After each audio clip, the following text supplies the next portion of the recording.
I would rediscover the secret of great communications and great combustions. I would say storm. I would say river. I would say tornado. I would say leaf. I would say tree. I would be drenched by all rains, moistened by all dews. I would roll like frenetic blood on the slow current of the eye of words, turned into mad horses, into fresh children, into clots, into curfew, into vestiges of temples, into precious stones remote enough to discourage miners. Whoever would not understand me would not understand any better the roaring of a tiger. Drawn in the pollen on the canvas of the sky and of our brains at midnight.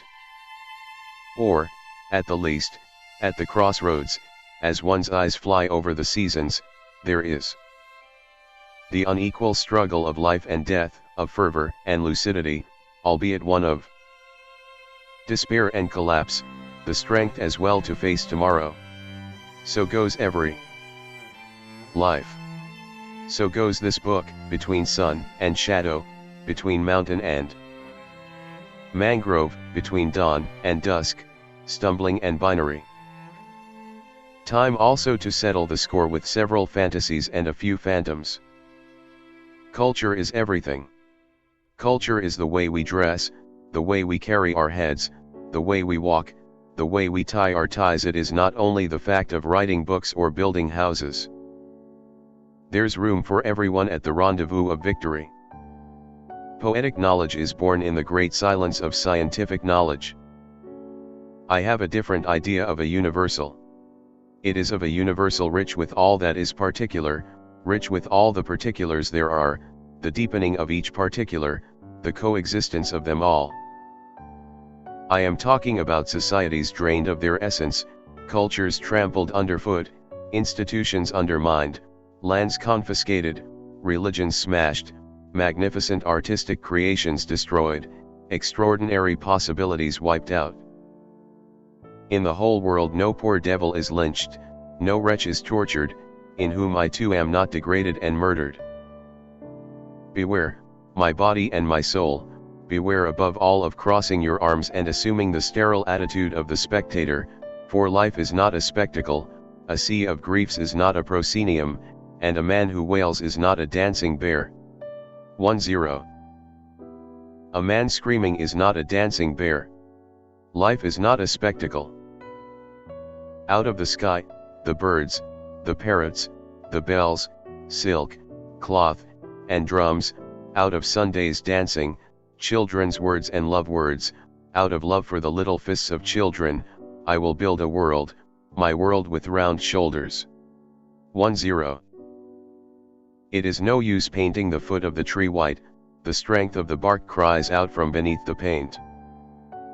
Communism has served us ill in having us swap a living brotherhood for what looks to have the features of the coldest of all chill abstractions. 10. Alma Mater, University of Paris. Known for poet, politician. Political party Martinican Progressive Party. Spouse, S. Suzanne Roussy, M. 1937. Student, educator, and poet. Deputy for Martinique, Proportional Representation, in the National Assembly of France, Fourth Republic. October 21, 1945 – December 8, 1958. Succeeded by Self and Others, Fifth Republic. Deputy for Martinique's 3rd constituency in the National Assembly of France. Preceded by Self and Others, Proportional Representation in Fourth Republic. Succeeded by Self and Others, Proportional Representation. Deputy for Martinique, Proportional Representation, in the National Assembly of France. Parliamentary Group Socialist Group. Deputy for Martinique's 3rd constituency in the National Assembly of France. June 23, 1988 – April 1, 1993. Preceded by Self and Others, Proportional Representation.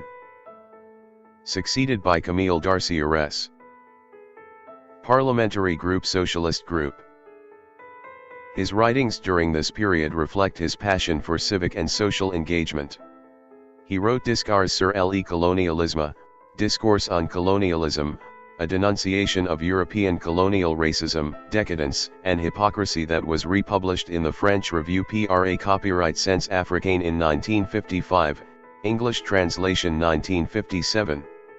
In 1960, he published Toussaint Louverture, based on the life of the Haitian revolutionary. In 1969, he published the first version of Un Temps Petit, a radical adaptation of Shakespeare's play The Tempest for a black audience. Thank you and be well.